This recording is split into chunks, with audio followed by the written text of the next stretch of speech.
Welcome to The Ritual Nurse, where healing meets humor, science, and a touch of magic.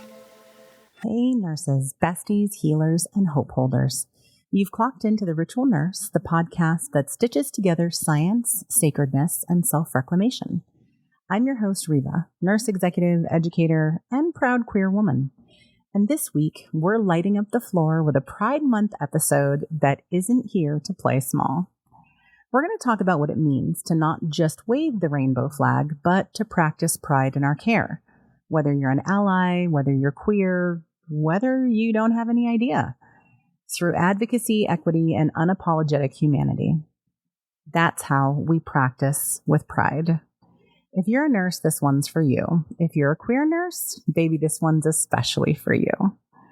So let's break down what it really means to offer equitable care and how treating everyone the same is not the gold standard. So equality gives everyone the same resources. I talk to my students about this all the time in understanding the difference between equality and equity.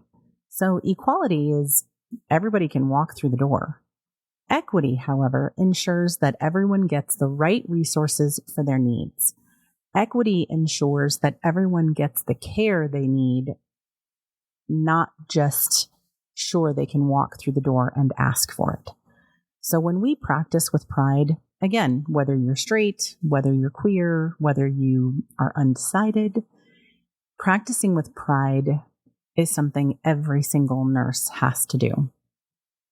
And it's ensuring that our professional conduct offers our patients both equity and equality across the board, irregardless of their race, their gender, their religion, their sex, their beliefs.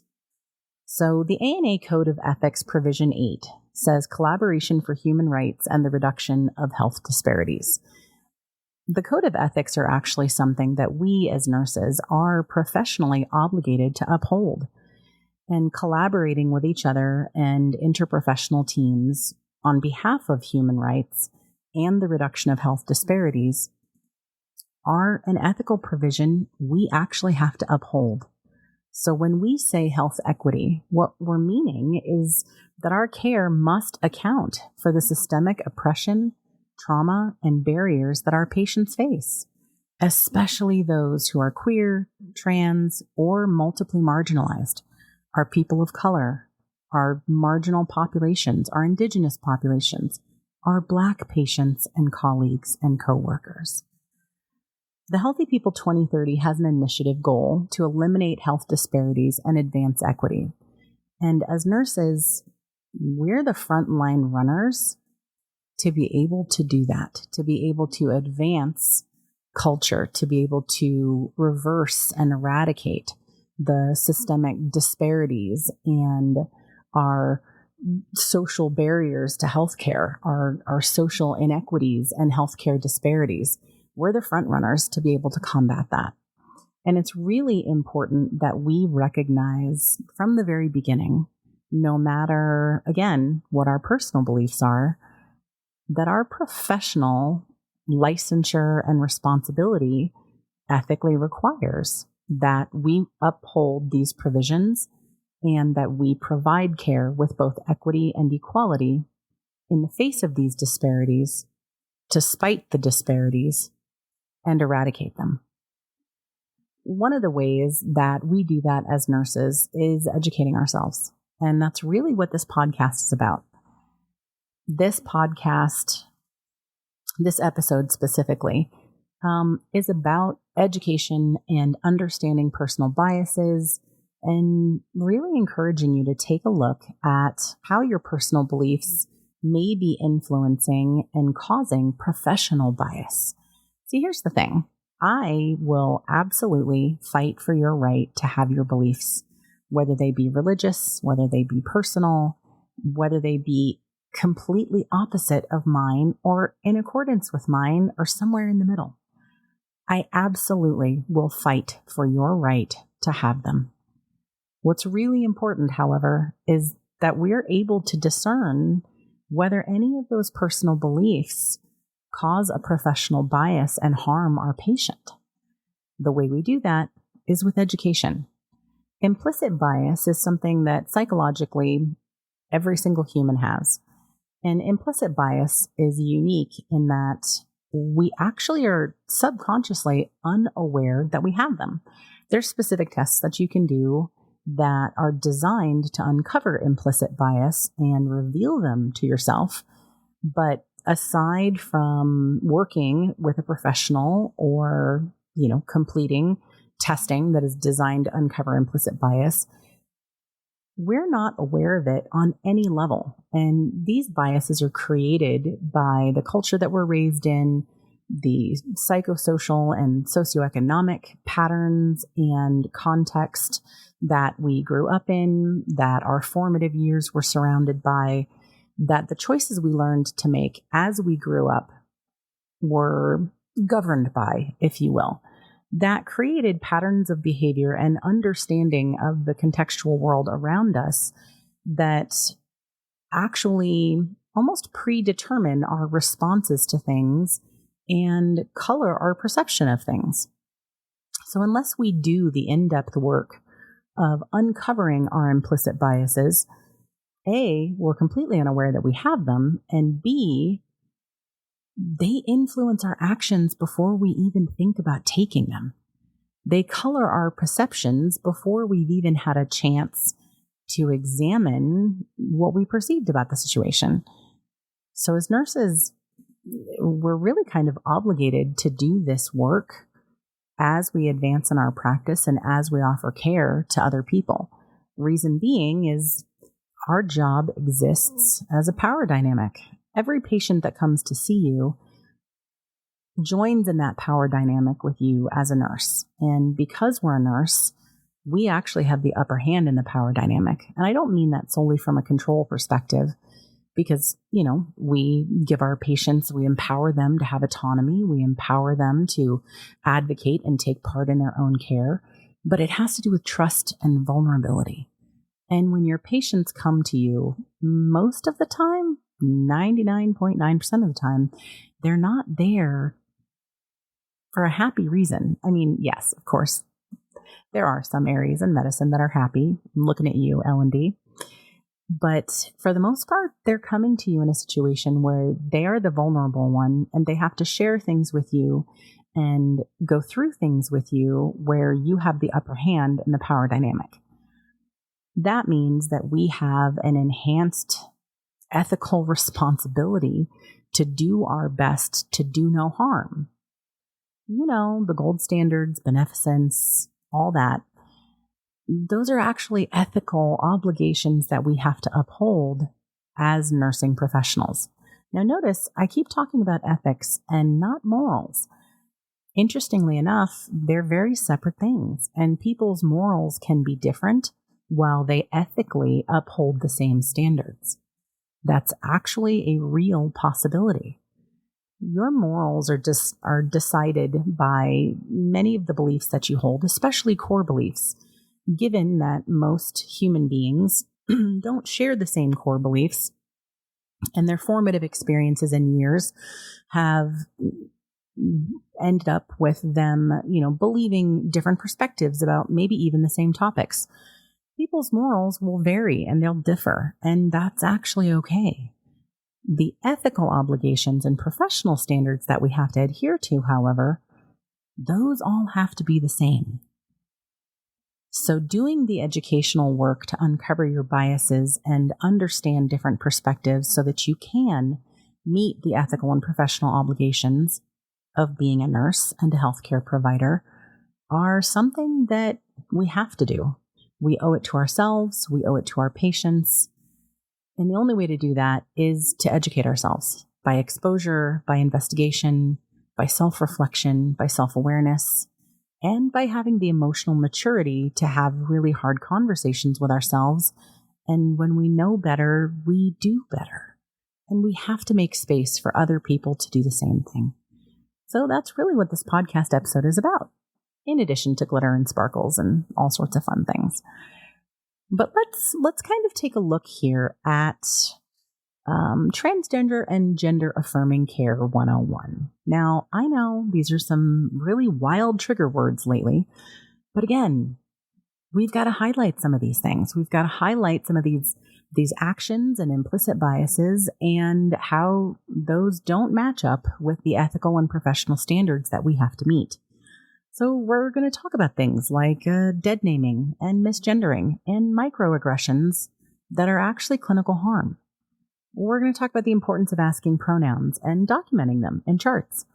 We'll talk about hormone therapy basics and knowing when to refer to gender-affirming specialists. In the show notes, there's going to be some resources for you to, look up things. If this podcast episode doesn't answer some of the questions that you have, you're always feel free to email me and ask me. If you don't feel comfortable posting them on socials or as a comment, you can always reach out to me and ask me these questions, but I'll make sure that there's resources in the show notes so you can continue your learning and investigation and exploring other perspectives if these things are things that you're unaware of. So transgender care really starts with language and why words matter.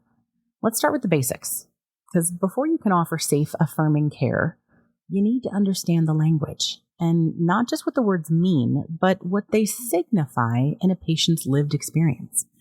We're not expected to be experts in everything, but we are required to provide safe and respectful care. And that starts with learning. So if you don't know the difference between cis and trans or sex versus gender, that's okay. Get curious. Get educated. That is our job. And this podcast episode will hopefully answer those questions for you. Let's start with gender versus sex first. So biological sex refers to physical characteristics a person is born with. Chromosomes, hormone levels, internal and external anatomy. We're all nurses and medical professionals for the most part. There are a lot of welcome individuals that are not medically trained that do listen to this podcast and get benefit from it. So I'm going to kind of cover some of those things. But when it comes to biological sex, first of all, according to science, there's not just only two genders. That's not opinion. That's not tinfoil hat wearing conspiracy theory. It's not woke. And we'll talk about that expression in another episode. But it's just science.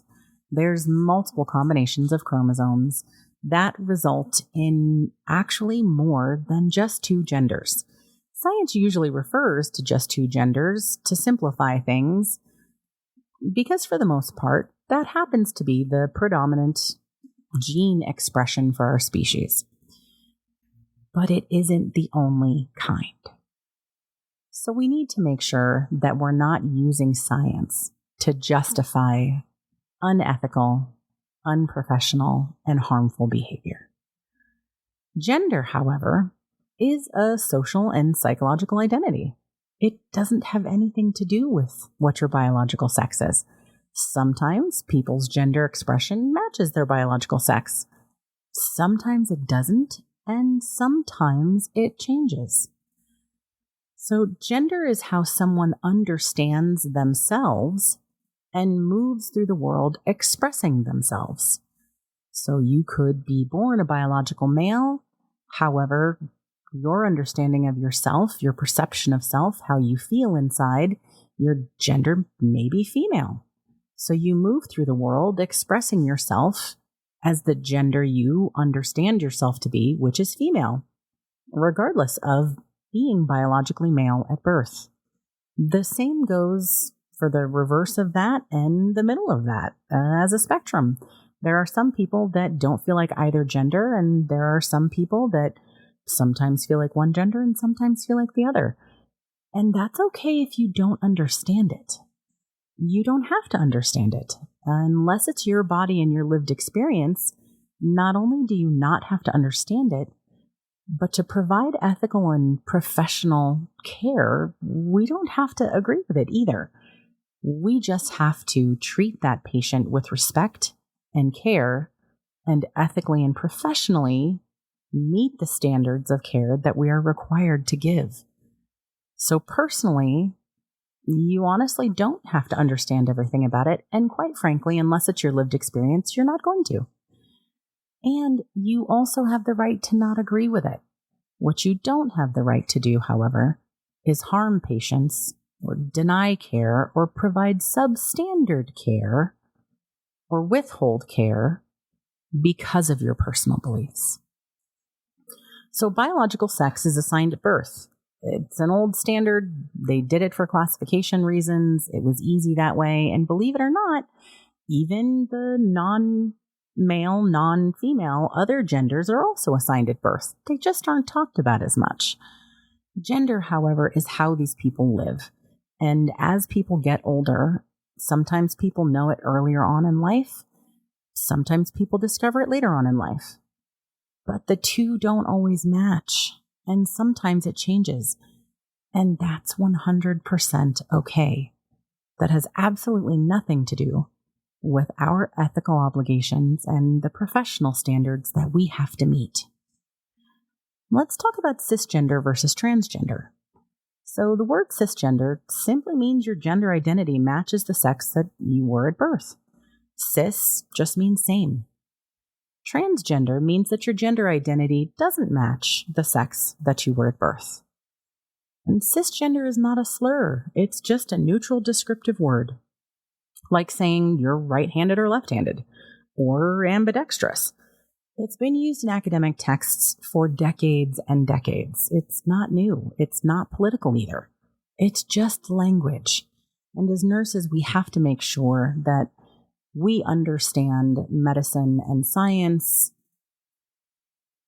apolitically.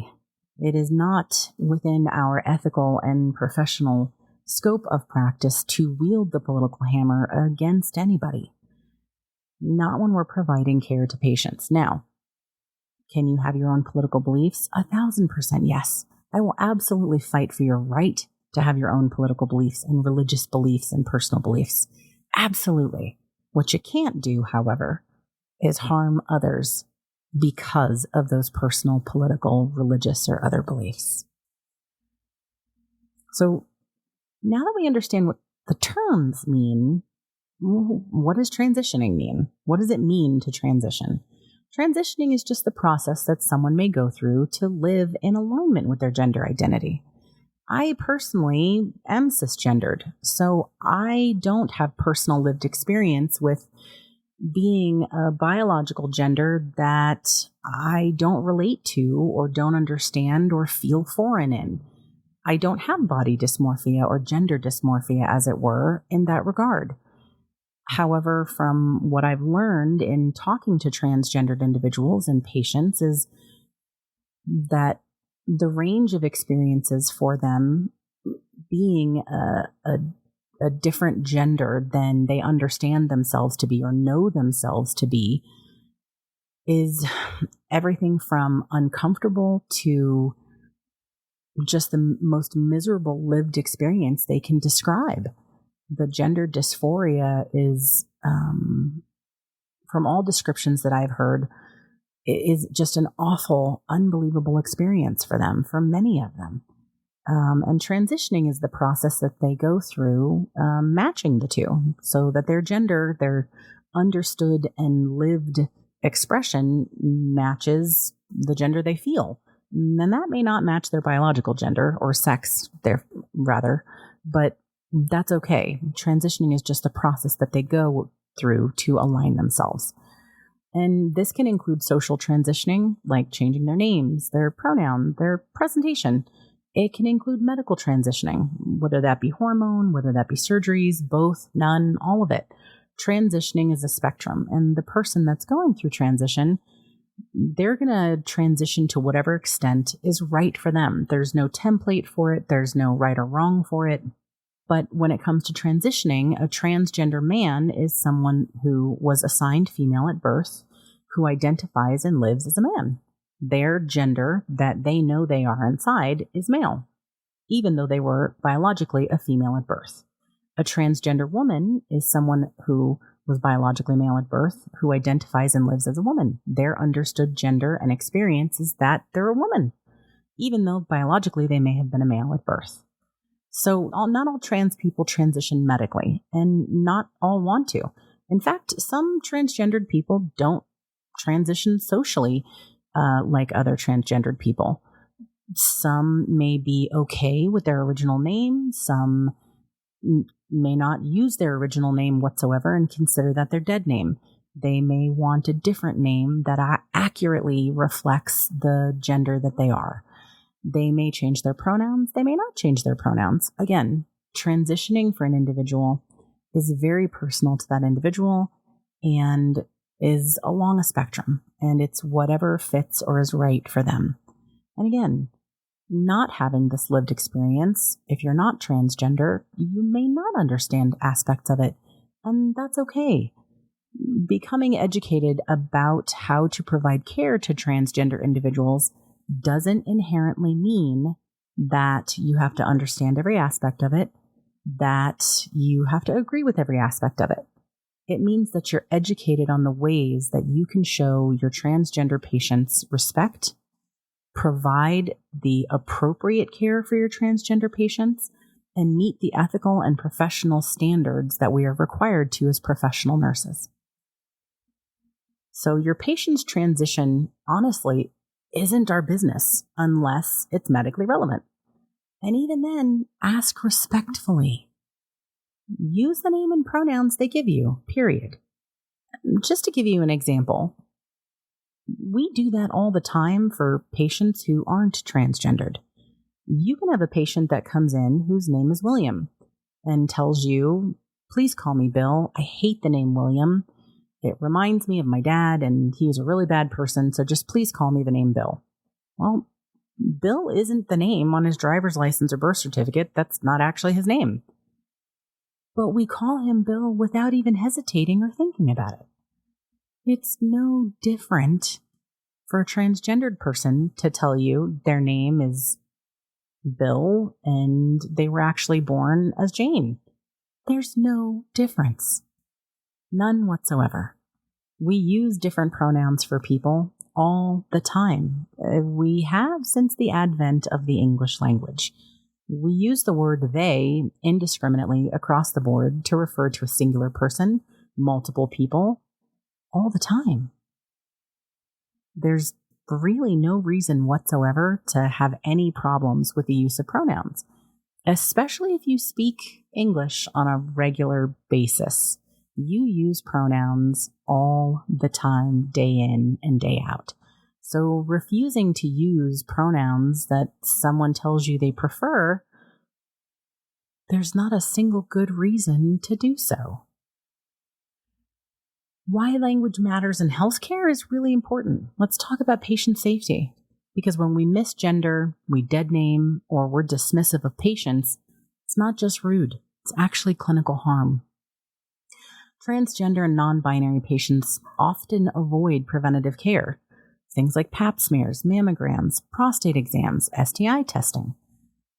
Because the fear of being disrespected or misunderstood is so high, and the lived experience of entering into that power dynamic where they have to sit there in complete vulnerability and endure mocking, disrespect, dismissal, and sometimes worse, is an awful thing to put a human through who has come to you for help.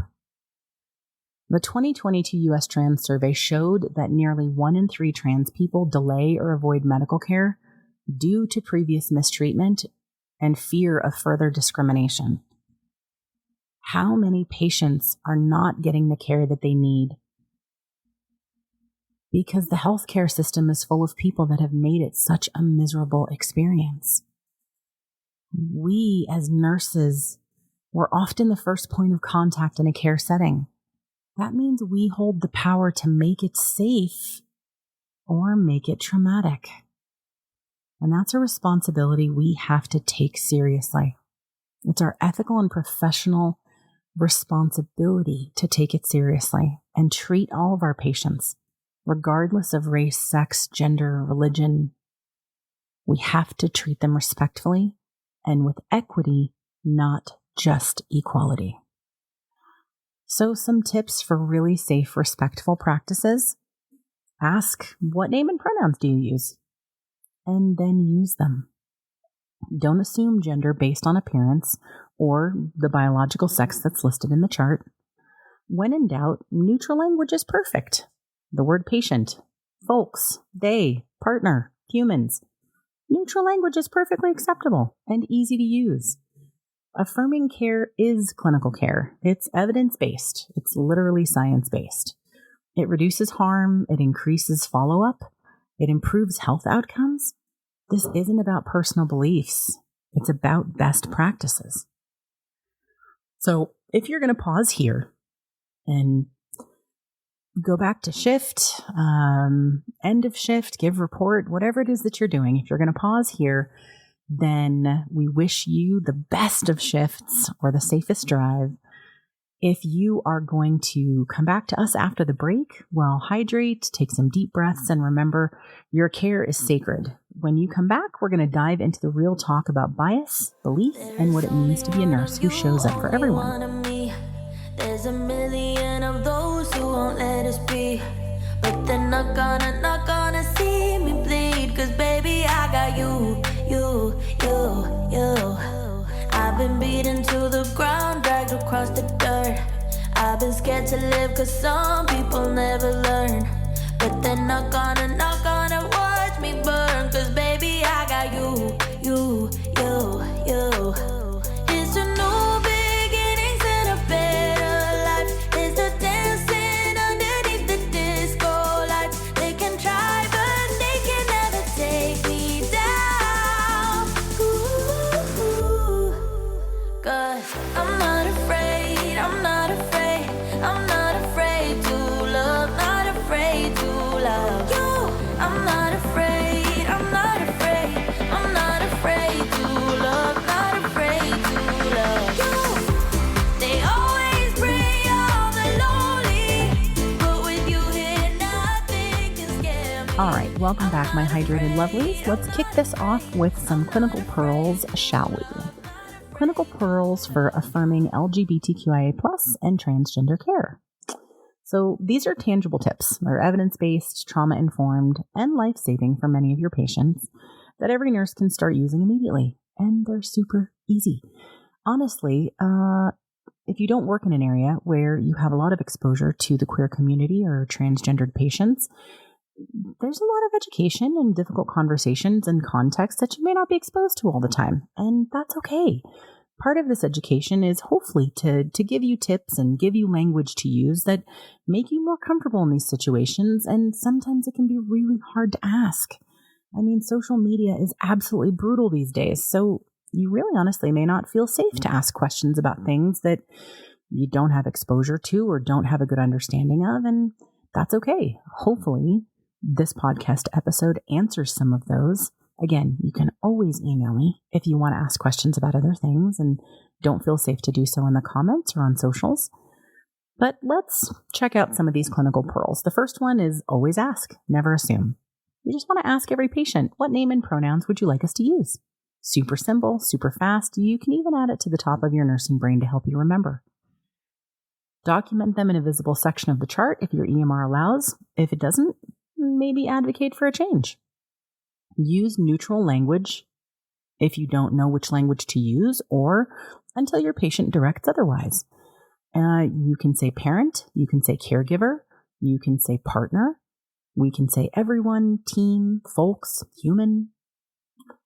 Tons of different neutral language choices that are not awkward, that are super easy, and just roll right off the tongue. And honestly, the more you practice it, the easier it becomes. So an example would be, hey, I'm your nurse today. What name and pronouns should I use for you? Hi, folks. I'm Reva. I'm your nurse today. I'm here to take care of everybody. What name and pronouns can I use for you? Super easy to use neutral language. The third, be prepared to understand different types of hormone therapy. Guys, we do this all the time. For all of our patients across the board that have different hormone therapy, regardless of whether they're transitioning or not. So there's really no difference in working with a menopausal cisgendered female who's dealing with hormone therapy and giving them the best care possible versus somebody who's transitioning and giving them the best care possible, or vice versa. Like, there isn't any difference, and there shouldn't be. So we should really be prepared to understand hormone therapy no matter what genre of medicine you work in, because hormones affect everything about our homeostasis, about our metabolic balance in our body. So one of the things that really impacts patient care for our transgendered patients and queer patients is understanding hormone therapy and preventative care that might be necessary, or how medications might impact their hormone therapy. One of the things, for example, is that trans men, they may be on testosterone. Trans women may be on estrogen and an anti-androgen like spironolactone or, finasteride. So understanding their hormone therapy and their levels will give you a really good clue to understand how medications are going to affect their body, how they may interact, if there's pharmacokinetics or polypharmacy that may happen, and, signs and symptoms, even preventative screenings. So one of the things that's really important is to discuss preventative screenings with your transgender patients.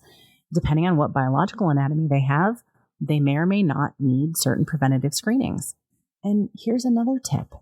Cisgendered people don't always have the same anatomy either, and it doesn't make them any less of a male or female human. So having different internal and sometimes external anatomy, for cisgendered people, we've never allowed that to make them less than what they are. So for transgendered people, that shouldn't make them less than they are either. There shouldn't be a double standard. Just ask about the biological anatomy.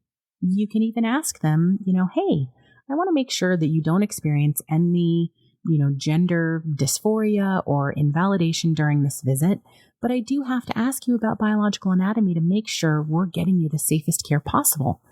Is there a way for me to do that validates your experience and makes this a good experience for you? And your patients will really appreciate it.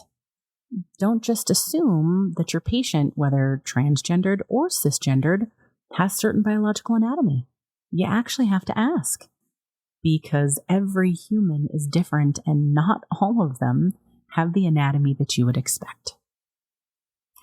So with hormones and understanding hormone therapies, know what labs to expect. Like estrogen lowers hemoglobin.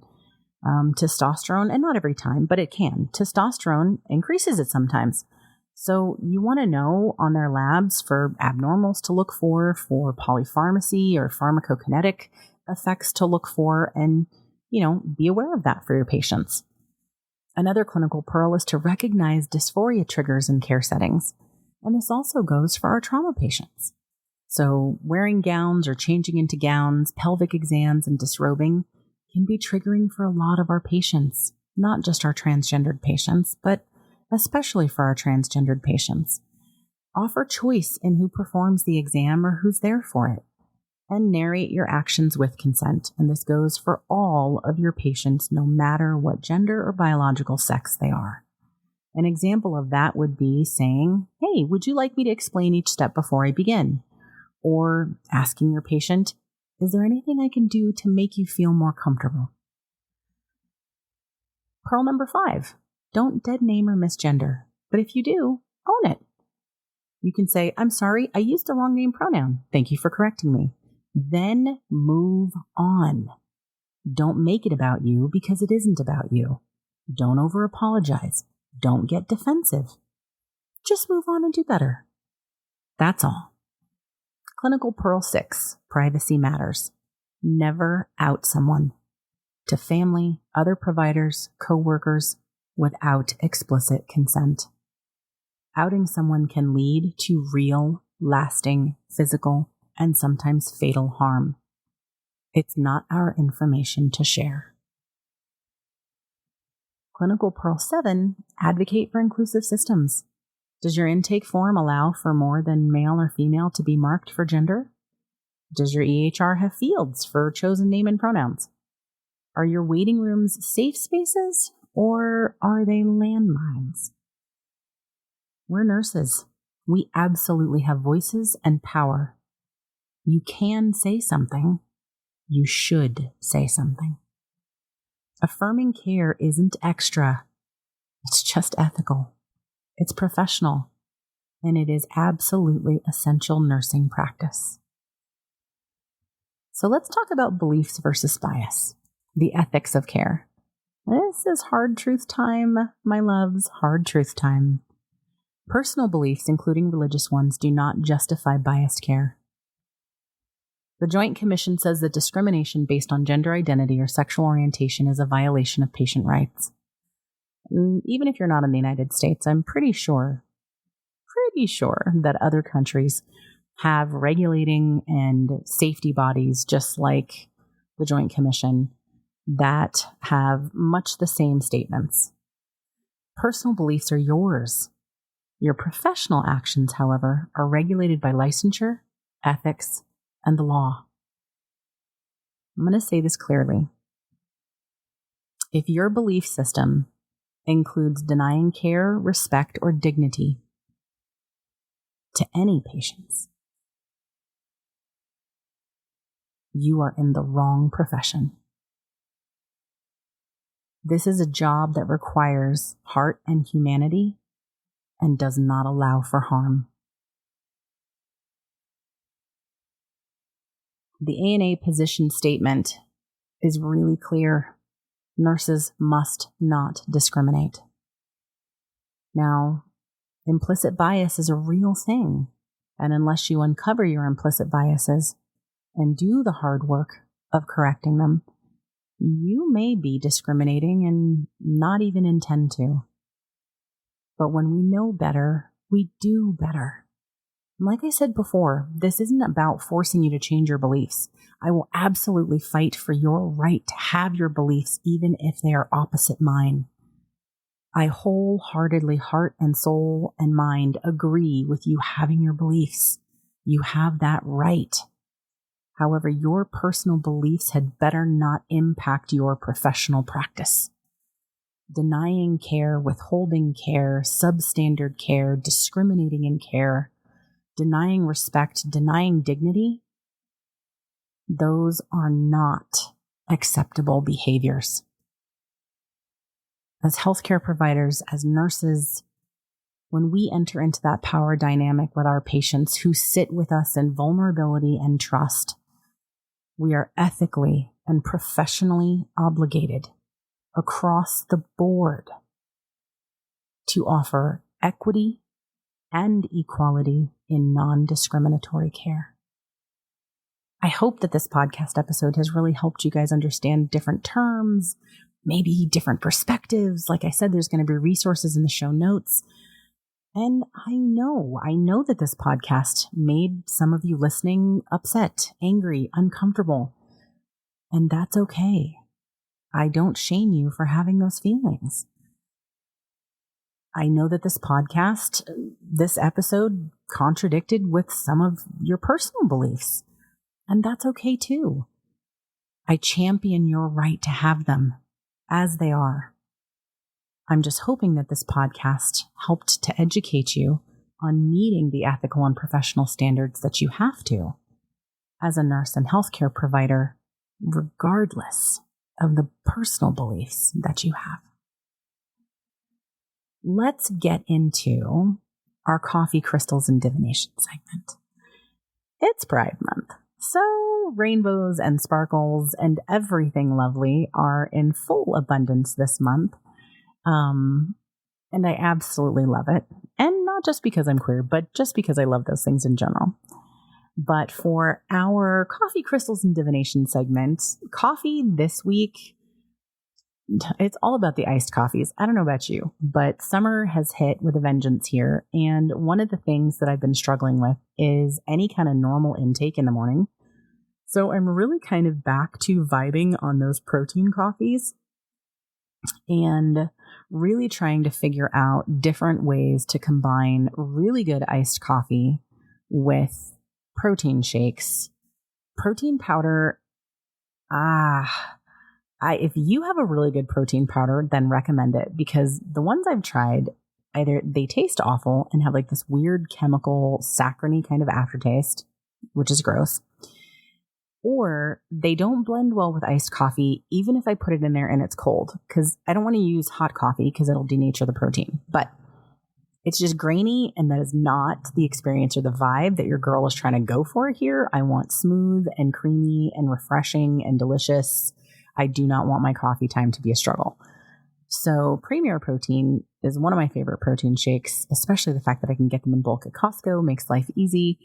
And the dark chocolate one is epic. If you haven't found it, please go find it. It's amazing. The chocolate peanut butter one has been like mega on my list. And even the vanilla one is just phenomenal. All of those mixed with coffee are really, really good. But if you have a protein blend that you recommend that doesn't taste like chemicals or feel like some weird gritty sand got in your iced coffee, then let your girl know. Put it in the comments and socials, hit that text link in the show notes and send me a text with it. I will absolutely try them and give my review on them. Or if you have like a favorite coffee protein recipe, hit me up with that too. I've been seeing a lot of advertisements for like a coffee extract. JAVY is the name of the company. I don't know how to pronounce it. I don't know how to pronounce it. I'm not even going to try. But I've seen that as kind of a coffee additive. So it's really concentrated coffee extract or coffee derivative. And you add a little bit of that to protein shakes. I don't know if that one is bitter. I do know that I've tried a couple cold brew coffee brands in like the refrigerated section of the grocery store and have not yet found one that wasn't horrifically bitter. So I've kind of just stuck to making my own coffee and going about it that way. So any tips or tricks that you guys have for iced protein coffees, let me know because I would love it. Let's pull our crystal oracle card for the week and see what they have to say. I love doing this. This is literally my favorite section. And right before the close of this podcast episode, I have a little hint that I'm going to give you guys about a project that I'm working on. Wow. Okay. That card flew out of my hand. Oh, serpentine. Exploration. Again, totally irrelevant. I couldn't have planned this if I tried. Exploration is the card. This is really cool. I don't know if you guys have ever seen serpentine in person. I usually get the name wrong and my friends laugh about it.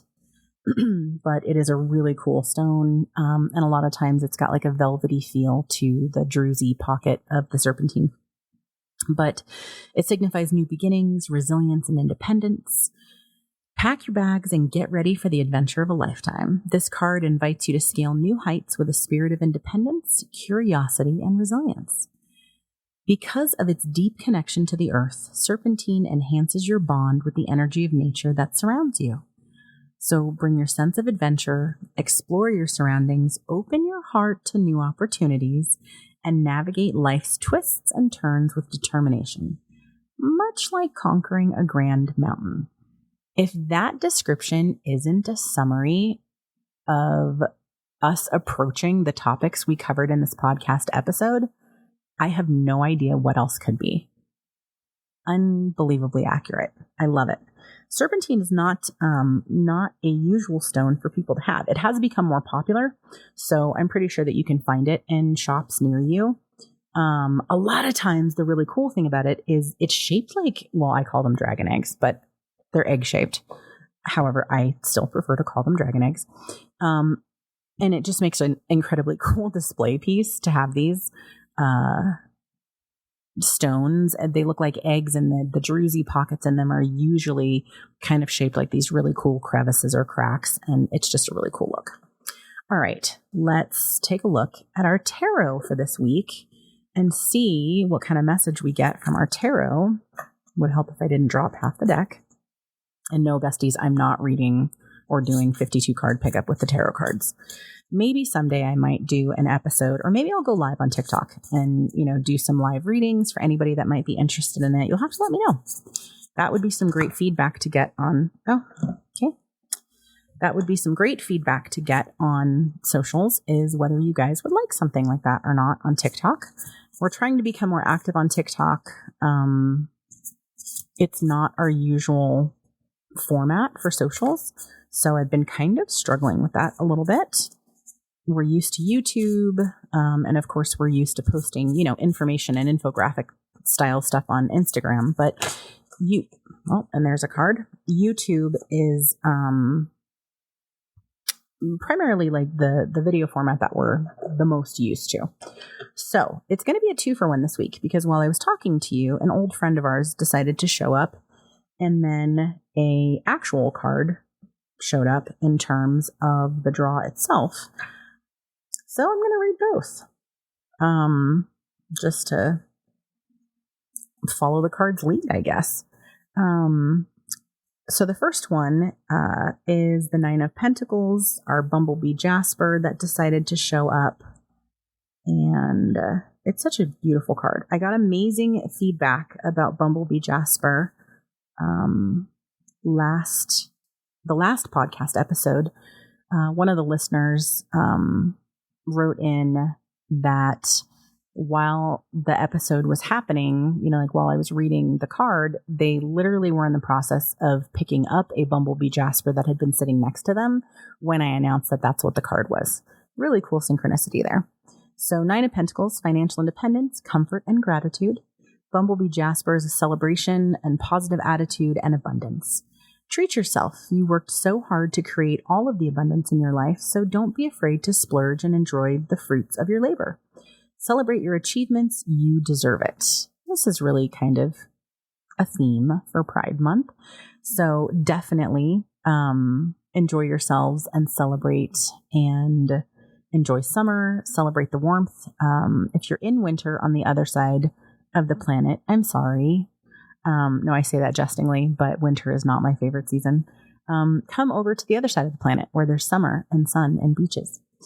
The next one is the 10 of Cups. So this one decided to jump out while I was talking to you guys. And the 10 of Cups is Spirit Quartz. And this is happiness, relationships, reunion. Spirit Quartz signifies unity, harmony, and spiritual growth. Life is good. The 10 of Cups embodies joy and harmony, especially in domestic and family relationships. Take a moment to appreciate and share the love with those that are close to you.